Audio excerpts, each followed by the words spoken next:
Question number 40. 0.25 metre square આડછેદવાળા ક્ષેત્રફળ ધરાવતી નળીમાંથી 100 semi cube પર સેકન્ડના દરથી લોહી વહે છે. તો નળીમાં વહેતો લોહીનો સરેરાશ વેગ કેટલા mm પર સેકન્ડ છે?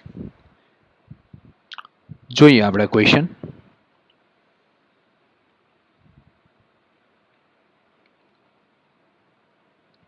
ક્ષેત્રફળ A1 is equal to 0.25 metre square. ચલો 100 સેમી ક્યુબ પર સેકન્ડ ના દરથી લોહી વહે છે. તો કદ flux is equal to 100 semi cube પર સેકન્ડ. તો નળીમાં વહેતો લોહીનો સરેરાશ વેગ શોધો. સરેરાશ વેગ v જે આપણે શોધવાનો છે. ચાલો કદ ફ્લક્સનું આપણે સૂત્ર મૂકીએ પહેલા. તો કદ ફ્લક્સ ઇઝ ઇક્વલ ટુ લખાય a ઇન્ટુ v.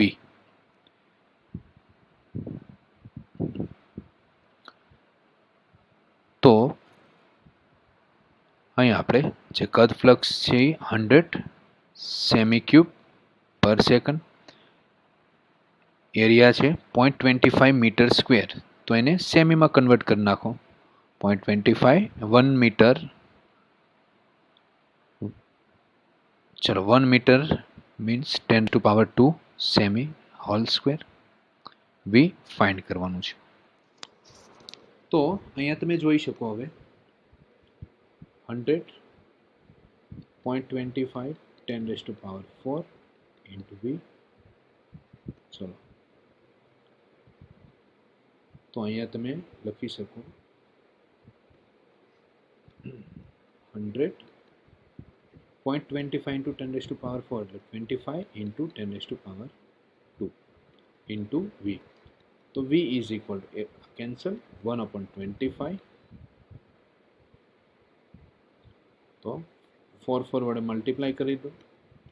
4/100 0.04 સેમી પર સેકન્ડ. બટ આન્સર આપણે 1 mm પર સેકન્ડમાં કીધો છે.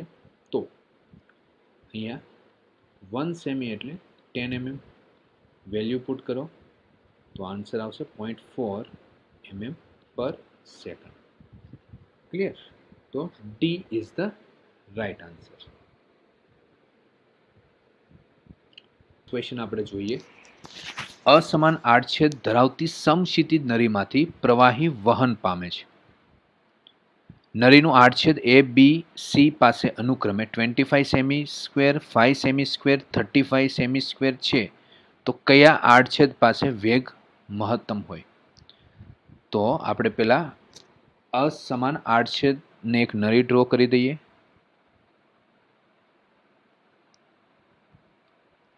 આ પ્રકારની સમજી લો કે નળી છે.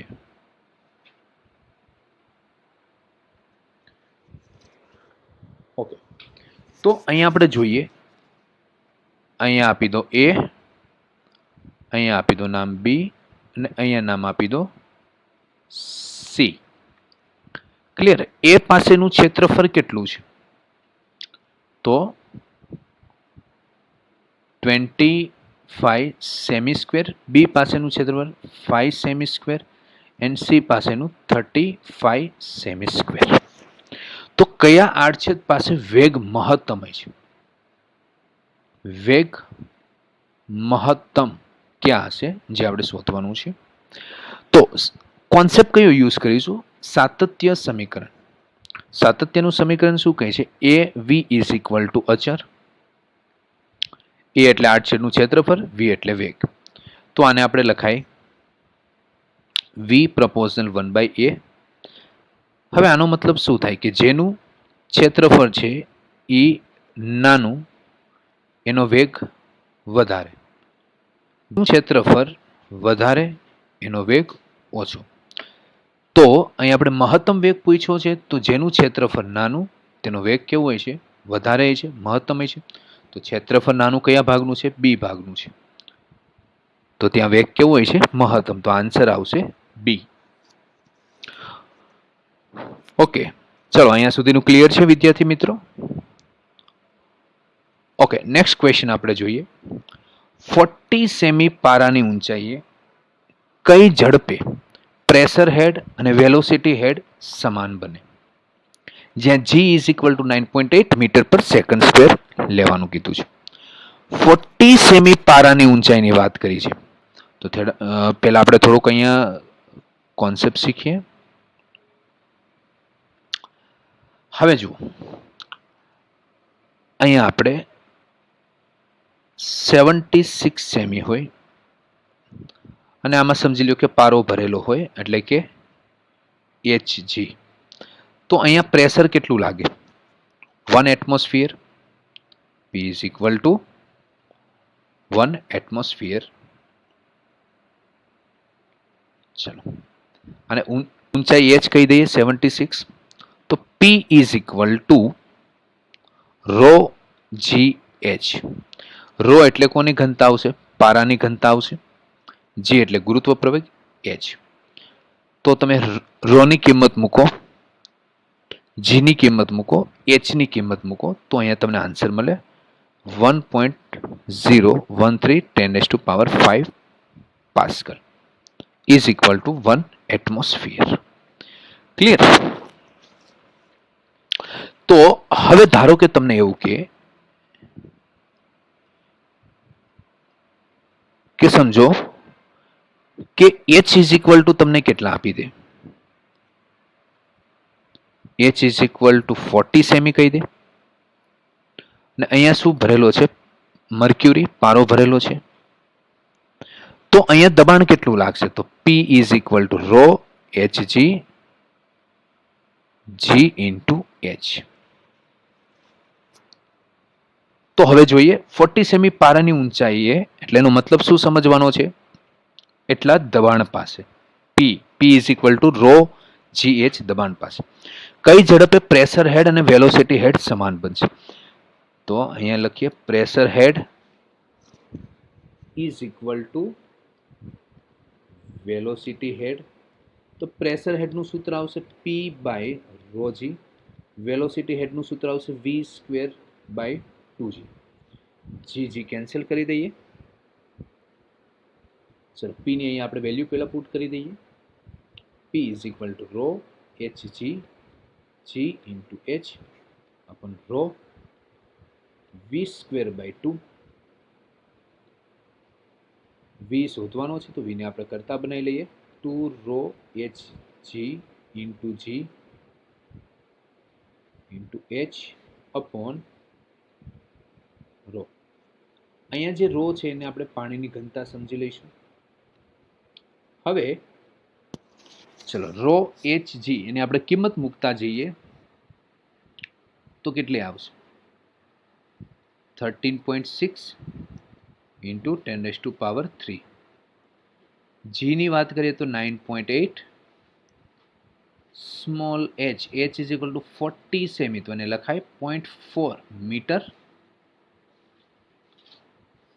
અપોન રો W તો 10⁵. ઓકે, પાણીની ઘનતા કેટલી આવશે? 10⁵ કિલોગ્રામ પર metre cube.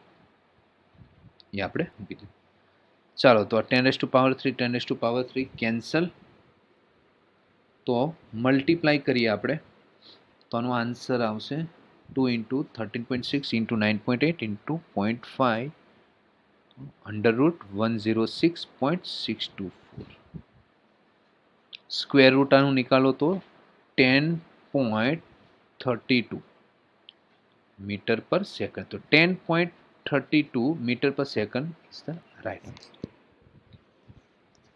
Okay, clear? Next question જોઈએ. પાણીની ધારા રેખાઓનો વેલોસિટી હેડ 20 સેમી ઊંચાઈ જેટલો હોય તો પાણીના પ્રવાહની ઝડપ કેટલી હોય? પાણીની ધારા રેખાનો વેલોસિટી હેડ 20 સેમી ઊંચાઈ જેટલો હોય. જો અહીંયા શું કીધું છે કે વેલોસિટી જે હેડ છે એ 20 સેમી ઊંચાઈ જેટલો હોય. 20 સેમી ઊંચાઈ જેટલો હોય. તો વેલોસિટી હેડનું સૂત્ર શું આવશે? v²/2g, 20 સેમી ઊંચાઈ જેટલો, એટલે અહીંયા h લખી દઈએ. તો ઝડપ શોધવાની છે, તો v ને કરતા બનાવી લો. v² = 2gh, તો v = √2gh. ચલો હવે આપણે જોઈએ v 2g ની વેલ્યુ મૂકો 10, h ની વેલ્યુ મૂકો 20 સેમી. 20 સેમી છે તો એને મીટરમાં કન્વર્ટ કરી નાખો તો 0.2. Okay, metre. તો અહીંયા જોઈએ 2 × 2 થશે, 10 × 0.2 એટલે 2. 2 metre per second is the final answer. ઝડપ કેટલી આવે? 2 metre per second. She is the right answer. ચલો નેક્સ્ટ આપણે જોઈએ. આમાં આકૃતિમાં એક તરલનું સ્થાયી વહન બતાવેલું છે. તો ઓપ્શન કીધો છે એ, શું ઓપ્શન કીધું? વીપી = વીક્યુ = વીઆર હોય, એટલે કે પી પાસેનો વેગ, ક્યુ પાસેનો વેગ અને આર પાસેનો વેગ કેવો હોય? સરખો હોય. વીપી > વીક્યુ > વીઆર હોય. બીજું છે વીપી વીક્યુ વીઆર હોય. તો પી, ક્યુ અને આર પાસેના વ્યક્તિગત મૂલ્યો બદલાતા નથી, પણ વીપી અને વીક્યુ અને વીઆર સમાન હોવા જરૂરી પણ નથી. ચાલો તો અહીંયા જોઈએ આપણે સ્થાયી વહન છે. તો અહીંયા આ બધા બિંદુ છે, સમજો આ બધા પોઈન્ટ છે, ત્યાં વેગ કેવો હોય છે? સરખો હોય છે. બધાનો વેગ કેટલો હોય છે? વીપી હોય છે. આ ક્યુબ પાસે લઈ લઈએ તો ક્યુબ પાસે જેટલા પણ પાર્ટિકલ્સ હોય એના બધાનો વેગ કેવો હોય છે? સરખો હોય છે. એટલે આ રીતના જુઓ, આ રીતનું કોઈ વહન થતું હોય છે, બરાબર છે.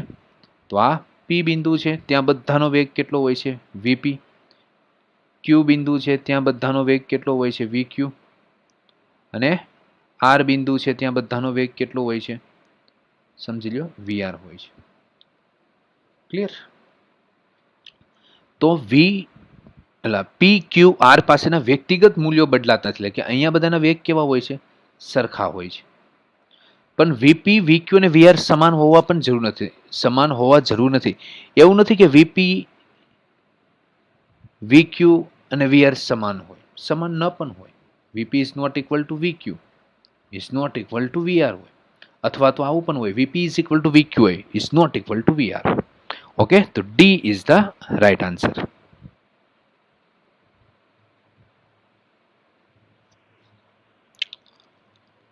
ચલો 45 નંબરનો ક્વેશ્ચન જોઈએ. આકૃતિમાં દર્શાવ્યા પ્રમાણે પી, ક્યુ છિદ્રોમાંથી બહાર આવતા પાણીનો સમક્ષિતિજ અવધિ સમાન છે. સમક્ષિતિજ અવધિ કેવી કીધી છે આપણે? સમાન કીધી છે.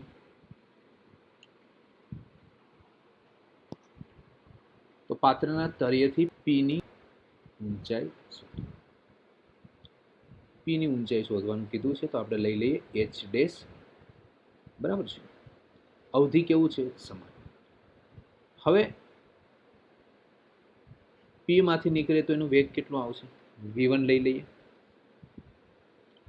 v1 = √2gh1. ટાઈમની વાત કરીએ તો અહીંયા પી હોલમાંથી પાણી નીચે પડે તો ટાઈમ t1 = કેટલો આવશે? તો ટાઈમ આવશે 2h1/g. તે જ પ્રમાણે આપણે અહીંયા જોઈએ ક્યુ માંથી પ્રવાહી બહાર નીકળે તો વેગ કેટલો આવશે? v2. પણ ઊંચાઈ કેટલી આવશે? તો અહીંયા જુઓ, આ હાઈટ આપણે કેટલી લઈશું? Capital H minus small h. Okay, તો v2 2g capital H minus small h. ચલો t2 = કેટલા લઈશું? t2 સમય. ક્યુ થી અહીંયા નીચે પહોંચવા માટે લાગતો સમયની વાત કરીએ તો કેટલા આવશે? 2h/g. અહીંયા સોરી, ઉપરના ક્વેશ્ચનમાં t1 બરાબર કેટલા આવશે? h ડેશ આવશે. Okay, H dash. ચાલો અવધિનું સૂત્ર શું આવશે? તો અવધિની વાત કરીએ તો x is equal two Vx into T. તો આર ઇઝ ઇક્વલ ટુ આપણે જોઈએ Vx ઇન્ટુ ટી લખે. ચાલો તો અહીંયા અવધિનું આપણે કિંમત અવધિ કેવી છે? સમાન છે. તો આના માટે અવધિ પી માટે લઈ લઈએ આર પી, ક્યુ માટે આર ક્યુ. અવધિ સમાન છે. ઓકે, અવધિ સમાન છે. તો R P is equal to શું લખાય? V1 T1 R Q is equal to V2 T2. ચલો V1 ની વેલ્યુ મૂકી દઈએ તો 2GH1, T1 ની value 2H dash by G is equal V2 ની value 2G capital H minus small h and T2 ની વેલ્યુ 2H બાય G. ચલો અહીંથી આપણે જોઈએ તો G કેન્સલ, અહીંથી પણ G કેન્સલ. બરાબર, તો ફાઇનલી આપણે આને શું લખાય? ફાઇનલી આપણે જોવા જઈએ તો અંડર રૂટ 2 2 જા 4 એટલે 4 લઈ લઈએ. ચલો 4 H1 H dash is equal two 4 small h capital H minus h. ચલો હવે અહીંયા બંને બાજુ સ્ક્વેર કરી દઈએ આપણે. તો H1 H dash 4H capital H minus h, 4 4 cancel. તો H dash is equal to H capital H minus h upon H1. આપણો રાઈટ આન્સર. ક્લિયર? તો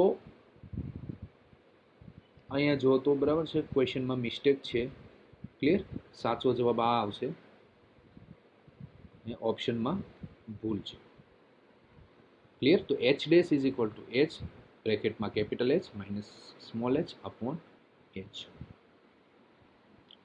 ચલો clear?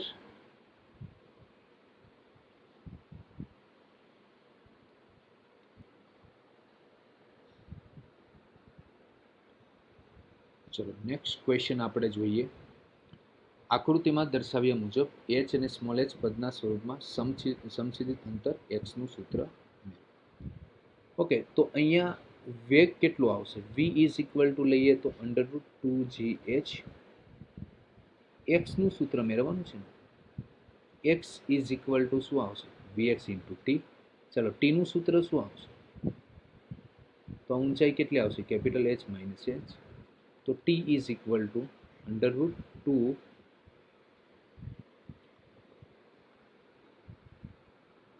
Capital H minus h small g. ચાલો x માં કિંમત મૂકે, vx ની કિંમત મૂકો તો 2gh અને અહીંયા કિંમત મૂકો તો 2 capital H minus small h g cancel. ચલો આને આ રીતના લખીએ 2 2 જા 4 h capital H minus h, 4 ને બહાર કાઢો કોમન તો 2 under route h capital H minus h. આપણો આન્સર.